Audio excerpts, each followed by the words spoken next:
All right, guys, this is an interesting one. It's Harry doing an interview about King Charles and meeting him, and there's some interesting aspects to this. Let's get right to it. How did you get the news that the king was ill? I spoke to him. And what did you do next? I jumped on a plane and went to go and see him as soon as I could. How was that visit for you emotionally? Look, I love my family. The fact that I was able to get on a plane and go and see him and spend any time with him, I'm grateful for that. What's sort of...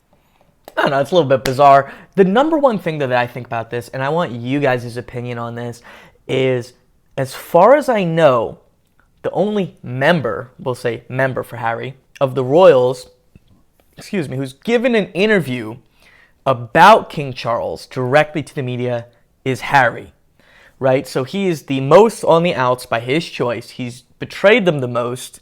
And he's getting a headline giving an interview about King Charles. And he's the only one. We don't see Prince William giving an interview. We don't see Camilla giving an interview about his health. So we know the royal family, the real ones, really value their privacy. So for me, that's kind of a big thing. Knowing what we know about Harry and how he gives away everyone's secrets and he loves attention and he does everything for PR, it seems, that's a little interesting, right? Your outlook on his health? That stays between me and him. An illness in the family can have... Until he gets mad again and releases it in a book, or when more comes out about what's happening with his charities in Africa. A galvanizing or sort of reunifying effect for a family. Absolutely. Is that possible in this case? Yeah, I'm sure. Throughout all these families, I see it on a day-to-day basis. The strength of the family unit coming together. Just physically...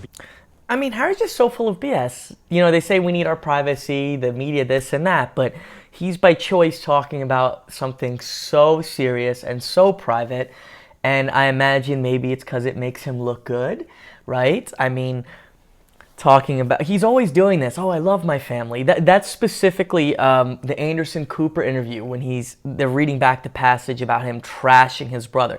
So we know that doesn't mean anything, right? It's like he sat down, he planned out a book to trash his brother, his looks, everything. And then he says, oh, I love my family.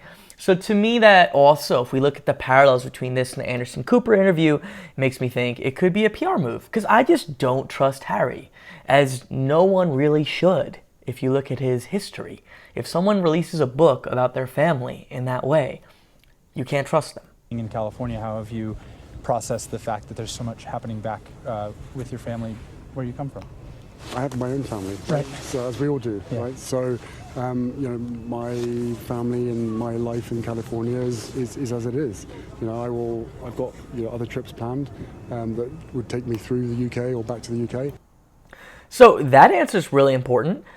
What that answer really said was, I don't care. I don't care, right? Like, it's not what he intended to say, but that's what it meant. Like, so he hit his talking points. I went to visit my father as quickly as I could.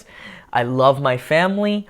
I'm here to tell you that I'm a great person and we can reconcile. And maybe he's trying to imply, as always, that his family owes him an apology and it's all their fault that he betrayed them. But then as soon as he asks, like, how do you feel about this stuff going on back home? I have my own family. So I think that he goes right away to a little bit of resentment. Like, he has that huge jealousy. Like, no, I'm my own person. And he completely, like, that was his natural reaction, right? That's really important. His natural reaction, just gut, was not like, yeah, it's tough with all that stuff going there. I have my own family, and then just talking about things in California that had nothing to do with them. So that, to me, makes me think he does not care that much, or at least as much as he's letting on in the early part of the interview. Let me know what you guys think. See you soon.